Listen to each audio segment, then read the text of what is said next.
हमारा संकल्प है, सैद्धांतिक धरातल पर भारत घोर परतंत्र देश है, उसे स्वतंत्र करने की आवश्यकता है। और जब तक व्यासपीठ जो मनवादी परंपरा से प्राप्त है उसकी उपेक्षा की जाएगी, किसी राजनीतिक दल और राजनेता में क्षमता नहीं तो भारत को सुव्यवस्थित कर सके। सबसे बड़ा तिरस्कार यह है, हम लोग जो सनातन परंपरा के आचार्य हैं, संत हैं, उनको क्या किया जा रहा है, विलुप्त करने का षड्यंत्र चल रहा है। भाजपाई संत चाहिए, कांग्रेसी संत चाहिए, वो क्या करेंगे? हाईकमान के सामने क्या वो करेंगे? वो तो कार्यकर्ता है आपके। सपाई संत चाहिए, बसपाई संत चाहिए, भाजपाई संत चाहिए, कांग्रेसी संत चाहिए, परंपरा का संत नहीं चाहिए। इसका मतलब परंपरा का संत नहीं चाहिए तो संत आपके कार्यकर्ता बन जाएंगे तो वो कहाँ जाएगा राष्ट्र। इसलिए आवश्यक है, अगर भारत अपना हित चाहता है, यहाँ के प्रधानमंत्री इत्यादि सुरक्षित रहना चाहते हैं और सुरक्षा की परंपरा को बनाए रखना चाहते हैं, व्यासपीठ को स्वच्छ रीति से उद्भाषित करें। आप नहीं करेंगे तो प्रकृति तो कर रही है। और एक बात और सुन लीजिए, जब दाने दाने के लिए मुहताज थे सज्जन, बेन के शासनकाल में कोई क्रांतिकारी व्यक्ति मुखर नहीं हो रहा था, पृथ्वी ने क्रांति का बीड़ा उठाया। सज्जन तो दाने दाने मोहताज हैं, दुर्जनों को भूखे मारने के लिए अन्न देना बंद कर दिया। जब गंगा जी के साथ न्याय नहीं हो रहा था, कहाँ जी केदारनाथ, 15 दिन पहले मैंने कहा था, कहते हो हिंदू कौन होता है, हिंदुओं के पास क्या शक्ति है, मुझे देहरादून से जाने दो, फिर क्या होता है। गंगा जी ने अपनी धारा निकाल ली या नहीं, विप्लव अपना स्वरूप दिखाया या नहीं। 10,000 वर्ष आगे क्या होगा वो भी मुझे भगवत कृपा से, गुरु ग्रंथ गोविंद की कृपा से दिखाई पड़ता है। मैं भारत के शासन तंत्र को सावधान करना चाहता हूँ। प्रकृति केंद्रीय और प्रांतीय शासन तंत्र सहित राजनीतिक दलों को निकालने के लिए उद्यत है। अगर आप सुरक्षित रहना चाहते हैं तो भारत को सैद्धांतिक धरातल पर स्वतंत्र करने के लिए अपने पार्टी का आमूलचूल शोधन कीजिए, नहीं तो प्रकृति अब नहीं छोड़ेगी। प्रकृति का अर्थ क्या होता है? मयाध्यक्षेण प्रकृति सूयते सचराचरम हेतुना नेन कौन्तेय जगत विपरिवर्तते। भगवान की शक्ति का नाम प्रकृति है। और प्रकृति के परिकर कौन है? पृथ्वी, पानी, प्रकाश, पवन, आकाश। पृथ्वी, जल, तेज और वायु ऊर्जा के स्रोत हैं। जब कोई मनुष्य दुर्बल पड़ जाता है, क्रांति की बात नहीं करता, तो प्रकृति के जो परिकर हैं, पृथ्वी, जल, तेज, वायु, भूकंप के द्वारा, भूस्खलन के द्वारा, सुनामी लहर के द्वारा, अग्निकांड के द्वारा, दावानल के द्वारा, वात्या के द्वारा ये तहस नहस कर देते हैं। प्रकृति अपने हाथ में बागडोर संभाले, उससे पहले राजनेताओं को हम एक पवित्र अवसर देते हैं। हमारे पूज्य गुरुदेव धर्म सम्राट स्वामी श्री करपात्री जी महाभाग को मरवाने के लिए तिहाड़ जेल में 24 घंटे पहले खूनी कैदी छोड़ दिए गए थे। उनके हाथ में लोहे के डंडे थे, उनको मारने के लिए लोहे के डंडों का प्रहार किया गया। उस संतों ने उनकी रक्षा की, फिर उनकी आंख में लोहे के सलाका चुभोए गए। उसी वेदना में उन्होंने देह त्याग किया। हम भी 52 दिनों तक तिहाड़ जेल में 66-67 में बंद रहे हैं। श्री राम जन्मभूमि को लेकर मेरा वक्तव्य प्रसारित हुआ। भाजपा को उस समय अध्यक्ष महोदय आडवाणी जी थे, दिल्ली में मेरे पास आए, 45 मिनटों तक मेरे पास बैठे रहे। 2 वाक्य उनका मैं सुनाता हूँ। अगर 4 पीठों के मान्य जगत गुरु शंकराचार्य आप महानुभाव, जो आपका दायित्व है, उस दायित्व का निर्वाह करने के लिए निर्णय लें और क्रियान्वित करें। हम राजनेता कौन होते हैं जो उसमें टांग अड़ा सकें और सुरक्षित रहें? समझ गए ना? इसको मैं मानता हूँ। किसी राजनीतिक दल का दोष नहीं है, हम संतों का, धर्माचार्यों का यह दोष है, प्रमाद है कि हमारे रहते हुए भी भारत में गोवंश की हत्या का काला कलंक हमको प्राप्त है। इसलिए राजनेताओं को बरी करते हुए, निरपराध घोषित करते हुए हम ये वीरा लेते हैं, भगवान जगन्नाथ का स्मरण करके गोवंश की हत्या भारतवर्ष में नहीं होगी। गोवंश की को विकृत और विलुप्त करने से भारत में बचाने का पूरा प्रयास होगा। एक बार अमर सिंह आ गए, जब सपा में थे, 2 घंटे तक मेरे पास दिल्ली में बैठे रहे। उनका वाक्य बहुत मार्मिक, हम राजनेता देश को गिरा सकते हैं, इससे अधिक हमारी क्षमता नहीं है। अगर देश की वेदना है, हम पर राष्ट्र को मत छोड़िए, अपने दायित्व का निर्वाह कीजिए शंकराचार्य। मैं एक संकेत करता हूं, हिरण्यकशिपु के शासन तंत्र को चुनौती देने वाला कौन था? देवर्षि नारद ने चुनौती दिया उसी के बेटे को आगे करके। बेन के शासन तंत्र को चुनौती देने वाले भृगु जी थे। रावण के शासन तंत्र को चुनौती देने वाले वशिष्ठ जी थे। दुर्योधन कंस के शासन तंत्र को चुनौती देने वाले कौन थे? व्यास जी थे, धौम्य जी थे, मैत्रेयी जी थे। बौद्धों के दिशाहीन शासन तंत्र को चुनौती देने वाले शंकराचार्य थे, कुमारिल भट्ट थे। अमुक शासन को चुनौती देने वाले चंद्रगुप्त चाणक्य थे। अमुक शासन को तंत्र को चुनौती देने वाले समर्थ रामदास थे। इसका मतलब आचार्य पीठ का दायित्व होता है, अगर शासन तंत्र दिशाहीन हो जाए उसका शोधन करें। स्वतंत्र भारत में, विभाजन के बाद के भारत में 3 मुसलमान सज्जनों को हमने राष्ट्रपति बनाया। स्वप्न में भी अरब राष्ट्र, बांग्लादेश, पाकिस्तान इस उदारता का परिचय दे सकता है? एक मुसलमान सज्जन को हमने उपराष्ट्रपति बनाया। उस समय पहले तक उपराष्ट्रपति थे। एक मुसलमान सज्जन को बीपी सिंह के शासनकाल में हमने भारत का गृह मंत्री बनाया। एक मुसलमान सज्जन को हमने नरसिंह राव के शासनकाल में सुप्रीम कोर्ट का चीफ जस्टिस बनाया। अनेकों मुसलमान सज्जनों को अब तक राज्यपाल, राजदूत और मुख्यमंत्री बनाया। ये सब क्या हिंदुओं की दुर्बलता है? मैं एक संकेत कर दूं, किसी की उदारता को अगर कोई दुर्बलता समझता है तो भूल है। भगवान श्री कृष्ण ने कहा, अरे अर्जुन, वह उदारता जो अपने अस्तित्व आदर्श को नष्ट करने के लिए बाध्य करे, उदारता नहीं, उदारता के नाम पर हृदय की तुच्छ या क्षुद्र दुर्बलता है।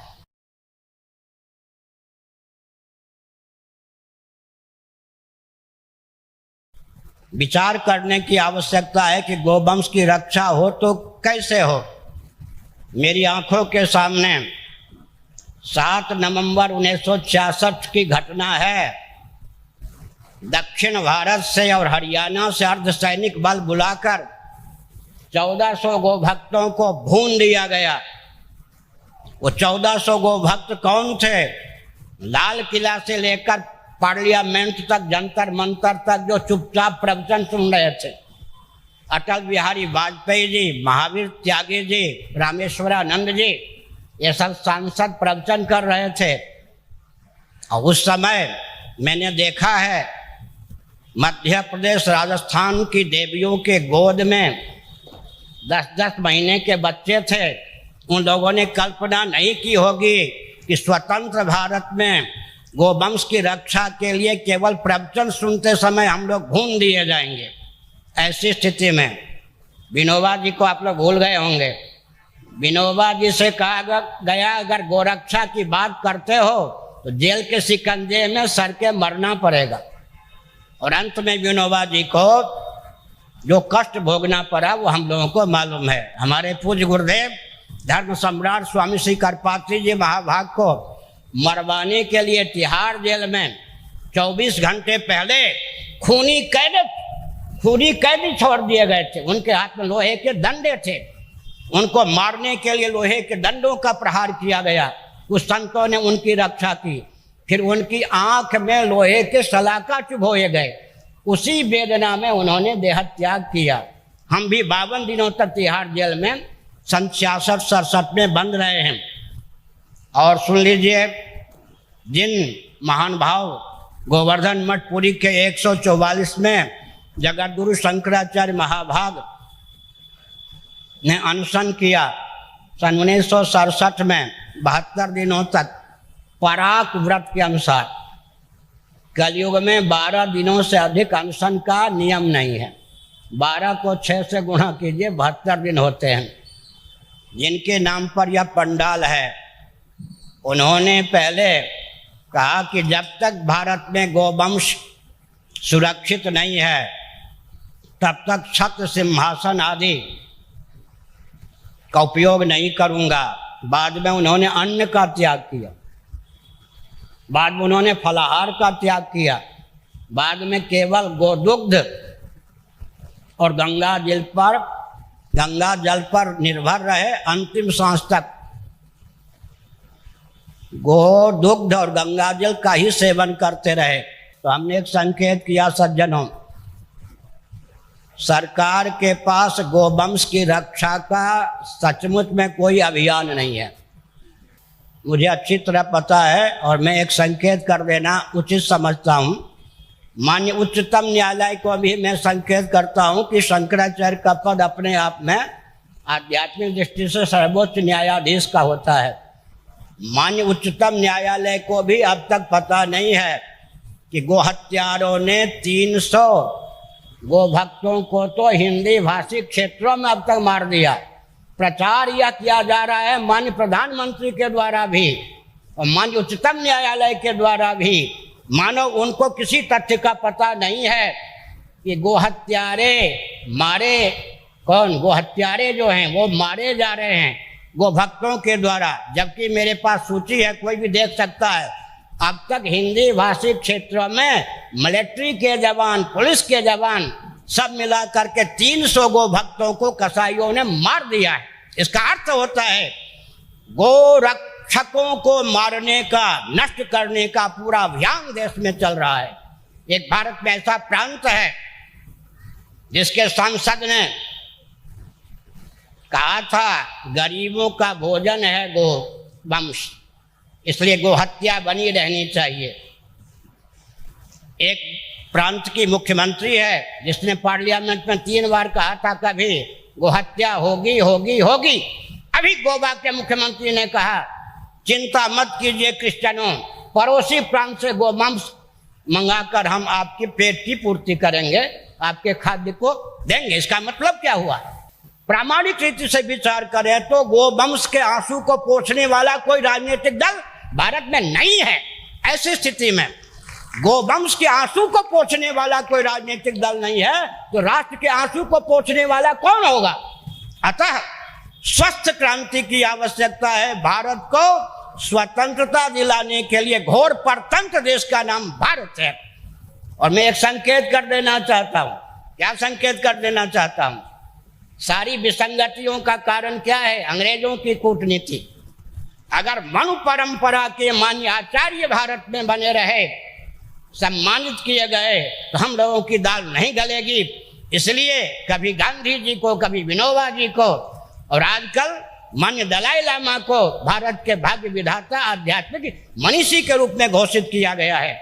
उन अंग्रेजों को पूछना चाहिए, इसे 21वीं शताब्दी में पोप महोदय सार्वभौम आपके रिलीजन पंथ के गुरु हैं, लेकिन शंकराचार्यों के अस्तित्व को नष्ट करने का अभियान आपने 70 वर्ष पहले चलाया। आज भी विक्टोरिया से अधिक समय तक एलिजाबेथ शासन कर रही हैं और हमारे यहाँ 70 वर्ष पहले राजतंत्र को विदा कर दिया गया। आप लोगों को कान खोलकर सुनना चाहिए कि सैद्धांतिक धरातल पर भारत घोर परतंत्र देश है। ऐसी स्थिति में गोवंश सुरक्षित नहीं है। और गोवंश का अर्थ क्या होता है मालूम है?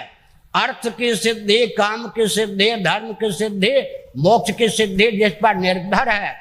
पृथ्वी जिस पर टिकी हुई है, कम से कम रावण का वचन वाल्मीकि रामायण में ढूंढना चाहिए। रावण ने कहा लक्ष्मी और अर्थ का स्रोत गोवंश है। रावण का वचन है वाल्मीकि रामायण में, लक्ष्मी का, श्री का स्रोत गोवंश है। अतः गोवंश की रक्षा हमारा कर्तव्य है। छलबल डंके की चोट से विकास के नाम पर गोवंश को विकृत किया जा रहा है और विलुप्त किया जा रहा है। ऐसी स्थिति में घोर अत्याचार है स्वतंत्रता के नाम पर, विकास के नाम पर। वैज्ञानिक ढंग से थोड़ा विचार कर लीजिए। पृथ्वी, पानी, प्रकाश, पवन, ऊर्जा के जो चारों स्रोत हैं, इनको विकृत किया जा रहा है। ऐसी स्थिति में सज्जनों, गोवंश की रक्षा एक विकट पहेली है। और एक और भ्रम दूर करना चाहिए। आप महानुभाव कहते हैं वैज्ञानिक धरातल पर, आध्यात्मिक ही नहीं, वैज्ञानिक धरातल पर, आर्थिक धरातल पर हम गोवंश के महत्व को विश्व स्तर पर ख्यापित करना चाहते हैं। लेकिन गोवंश की हत्या के अभियान चलाने वाले जो अंग्रेज हैं, उनको क्या गोवंश की उपयोगिता का ज्ञान नहीं है? गोवंश की उपयोगिता का उनको ज्ञान है। जिससे हमारी संस्कृति सुरक्षित हो सकती है, हम सुरक्षित हो सकते हैं, सबका महत्व जानते हैं। लेकिन दार्शनिक धरातल पर, वैज्ञानिक धरातल पर, व्यावहारिक धरातल पर हमारे जितने प्रशस्त मान बिंदु हैं उनको दूषित और विलुप्त करना अंग्रेजों का षड्यंत्र है। और मुझे कष्ट इस बात को लेकर होता है कि स्वतंत्र भारत में भी पूरा शासन तंत्र अंग्रेजों की कूटनीति के आधार पर ही चल रहा है, अपना भारत में कुछ भी नहीं है। ऐसी स्थिति में एक दो वाक्य और मैं संकेत करना चाहता हूँ। पहली क्रांति यहाँ यह होनी चाहिए, लगभग 1000 गाय बैल सांड इस पुरुषोत्तमक क्षेत्र पुरी में भटक रहे हैं। पर्व त्योहार के समय उनको काजी खाने ले जाया जाता है। कम से कम यह जो सम्मेलन हो रहा है उसमें भी हम सम्मिलित हैं, हम अपना ही सम्मेलन मानते हैं और इस प्रकार के सारे कार्यक्रम के साथ हमारा अपनत्व है। सबसे पहले यह कदम उठना चाहिए, वो जो 1000 गोवंश की इकाइयाँ भटक रही हैं उनके संरक्षण, संवर्धन और उनकी सुरक्षा का मार्ग कैसे प्रशस्त हो। उससे क्या होगा, साक्षी गोपाल इत्यादि के व्यक्ति भी सावधान हो जाएंगे। कहीं भी तीर्थों में इस प्रकार गोवंश की दुर्दशा न हो जिस प्रकार की दुर्दशा पुरी में गोवंश की हो रही है। इसका अर्थ क्या होता है? इसका अर्थ यह होता है पुरी में भी, पुरुषोत्तमक क्षेत्र में भी गोवंश सुरक्षित नहीं है। साक्षी गोपाल आदि में तो गोहत्या खुल्लम खुल्ला होती ही है। इसका अर्थ है कि भारत का जो राजनीतिक धरातल तंत्र है वो गोवंश की रक्षा का पक्षधर नहीं है। कोई व्यक्ति पक्षधर हो सकता है। एक संस्मरण सुना दें, आपको बहुत आश्चर्य होगा। हमारे पूज्य गुरुदेव स्वामी श्री कृपात्री जी महाराज कुछ रुग्ण थे, मैं इस पद पर नहीं था, उन्होंने आज्ञा दी, मोरारजी देसाई भारत के प्रधानमंत्री हैं, गोरक्षा का संदेश उन तक जाना चाहिए। क्योंकि मोरारजी देसाई ने कहा था कि जब भारत स्वतंत्र होगा कलम की एक नोक से गोहत्या के काले कलंक को हम नष्ट कर देंगे, दूर कर देंगे। आज वो प्रधानमंत्री हैं। ज्योतिर्मठ के मान्य शंकराचार्य, पूरी मठ के उस समय जो मान्य शंकराचार्य जिनके नाम पर यह पंडाल है, उनके नेतृत्व में हम 300-400 व्यक्ति थे। देसाई जी की कोठी तक पहुँचे। मान्य नंदनानंद सरस्वती जो नंदलाल शास्त्री के रूप में सांसद रह चुके थे पहले, जोशी मठ पुरी पीठ के शंकराचार्य और मान्य नंदनानंद सरस्वती, तीनों को अनुमति प्राप्त हुई प्रधानमंत्री जी से मिलने के लिए। मोरारजी देसाई ने क्या कहा आपको मालूम है? आप महानुभाव या क्यों भूल रहे हैं कि मैं कसाईयों का भी प्रधानमंत्री। जिस व्यक्ति ने कहा था कि भारत के स्वतंत्र होने पर कलम की एक नोक से गोहत्या बंद कर देंगे, वो व्यक्ति जब प्रधानमंत्री के पद पर आया तो उसका वाक्य था, मैं कसाईयों का भी प्रधानमंत्री हूँ। कसाईयों का भी प्रधानमंत्री हूँ का अर्थ होता है कसाईयों का ही प्रधानमंत्री हूँ। ऐसी स्थिति में इसलिए भारत में स्वस्थ क्रांति के लिए 2 बिंदु देकर मैं वक्तव्य को विराम देता हूँ। किसी दल की समीक्षा, आलोचना, निंदा में हमारा तात्पर्य नहीं है। हमारा तात्पर्य है कि भारत को सैद्धांतिक धरातल पर स्वतंत्र राष्ट्र का रूप देना हमारा पवित्र दायित्व है। और राजनीतिक दलों, 2 संस्मरण में सुना दूं, बहुत अच्छा रहेगा। श्री राम जन्मभूमि को लेकर मेरा वक्तव्य प्रसारित हुआ। भाजपा को समय अध्यक्ष महोदय आडवाणी जी थे, दिल्ली में मेरे पास आए, 45 मिनटों तक मेरे पास बैठे रहे। 2 वाक्य उनका मैं सुनाता हूँ। अगर 4 पीठों के मान्य जगत गुरु शंकराचार्य, आप महानुभाव, जो आपका दायित्व है उस दायित्व का निर्वाह करने के लिए निर्णय लें और क्रियान्वित करें। हम राजनेता कौन होते हैं जो उसमें टांग अड़ा सकें और सुरक्षित रहें? समझ गए ना? इसको मैं मानता हूँ। किसी राजनीतिक दल का दोष नहीं है, हम संतों का, धर्माचार्यों का यह दोष है, प्रमाद है कि हमारे रहते हुए भी भारत में गोवंश की हत्या का काला कलंक हमको प्राप्त है। इसलिए राजनेताओं को बरी करते हुए, निरपराध घोषित करते हुए हम एक वीरा लेते हैं भगवान जगन्नाथ का स्मरण करके। गोवंश की हत्या भारतवर्ष में नहीं होगी। गोवंश की को विकृत और विलुप्त करने से भारत में बचाने का पूरा प्रयास होगा। एक बार अमर सिंह आ गए जब सपा में थे, 2 घंटे तक मेरे पास दिल्ली में बैठे रहे। उनका वाक्य बहुत मार्मिक, हम राजनेता देश को गिरा सकते हैं, इससे अधिक हमारी क्षमता नहीं है। अगर देश की वेदना है हम पर राष्ट्र को मत छोड़िए, अपने दायित्व का निर्वाह कीजिए। शंकराचार्य अमर सिंह के शब्द हैं। दोनों राजनेताओं की बात मैंने आपसे कह दी, किसी पार्टी का दोष नहीं। मैं एक संकेत करता हूं, हिरण्यकशिपु के शासन तंत्र को चुनौती देने वाला कौन था? देवर्षि नारद ने चुनौती दिया उसी के बेटे को आगे करके। बैन के शासन तंत्र को चुनौती देने वाले भृगु जी थे। रावण के शासन तंत्र को चुनौती देने वाले वशिष्ठ जी थे। दुर्योधन कंस के शासन तंत्र को चुनौती देने वाले कौन थे? व्यास जी थे, धौम्य जी थे, मैत्रेयी जी थे। बौद्धों के दिशाहीन शासन तंत्र को चुनौती देने वाले शंकराचार्य थे, कुमारिल भट्ट थे। अमुक शासन को चुनौती देने वाले चंद्रगुप्त चाणक्य थे। अमुक शासन को तंत्र को चुनौती देने वाले समर्थ रामदास थे। इसका मतलब आचार्य पीठ का दायित्व होता है, अगर शासन तंत्र दिशाहीन हो जाए उसका शोधन करें। शोधन की 2 प्रक्रिया है।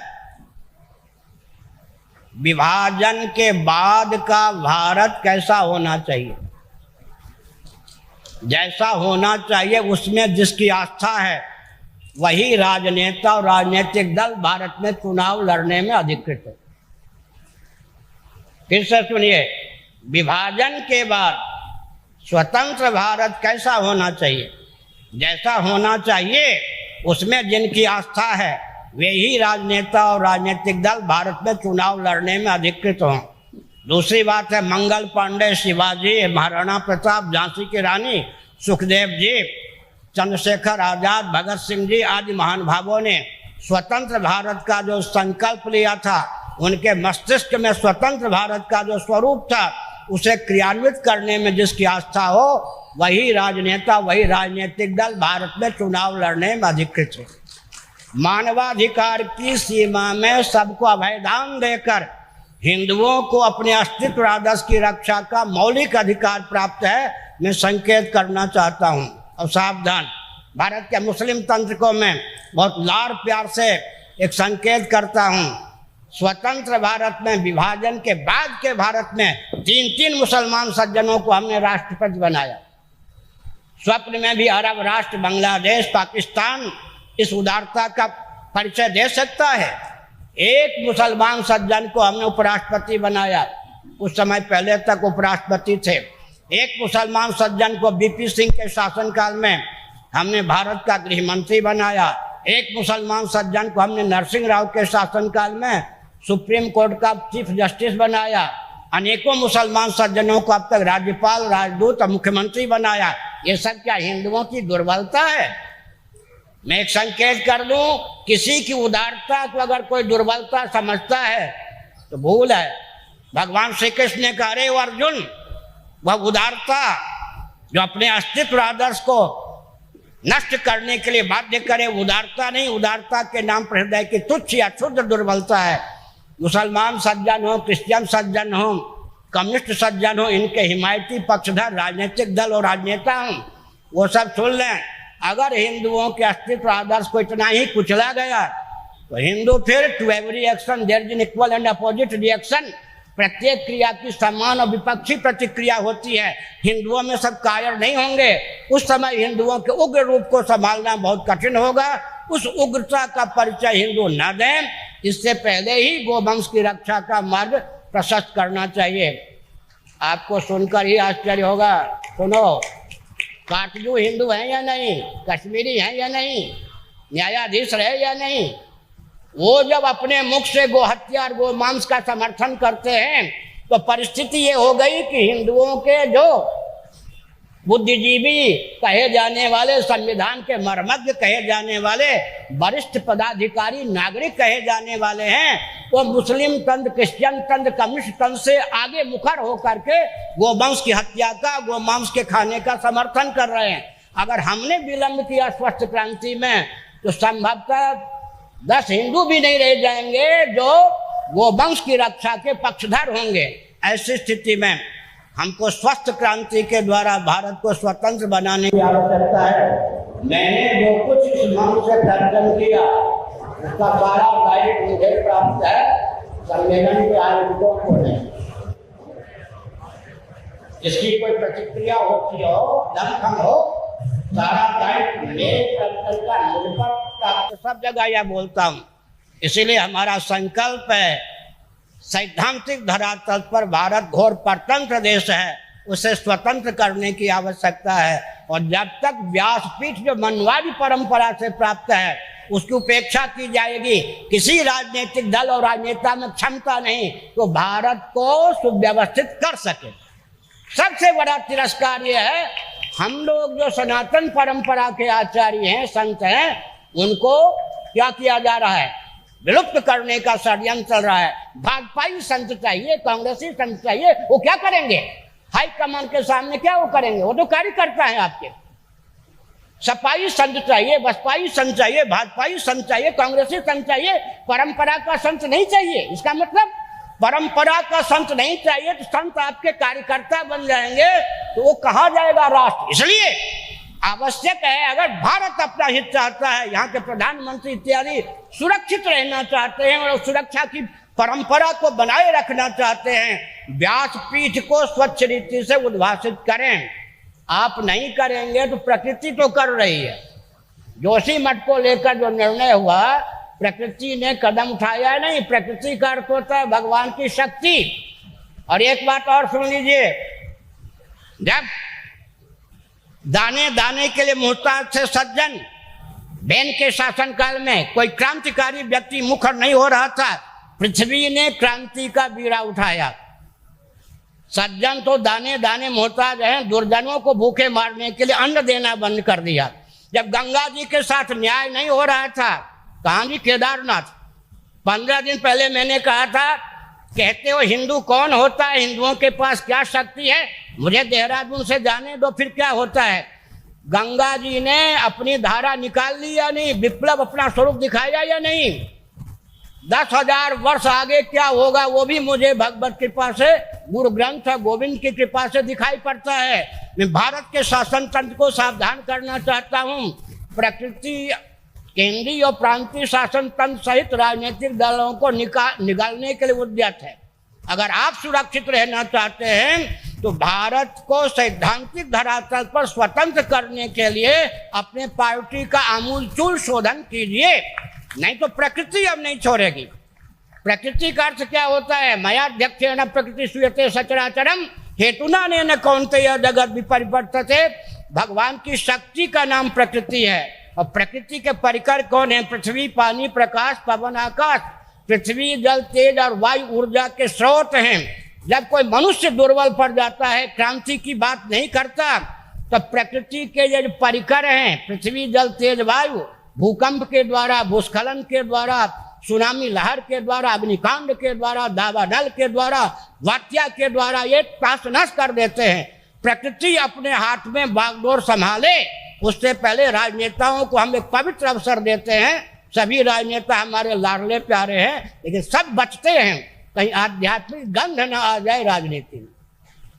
जबकि राजनीति का अर्थ है राजधर्म, राजनीति का अर्थ है छात्र धर्म, राजनीति का अर्थ है अर्थशास्त्र, राजनीति का अर्थ है दंड नीति।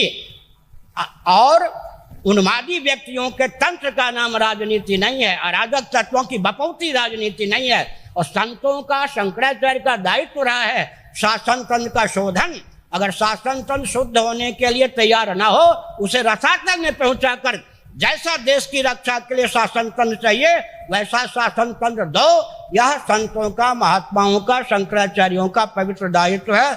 उस दायित्व के निर्वाह के लिए हम समर्थ भी हैं भगवान की ओर से और तत्पर भी हैं। हर हर महादेव।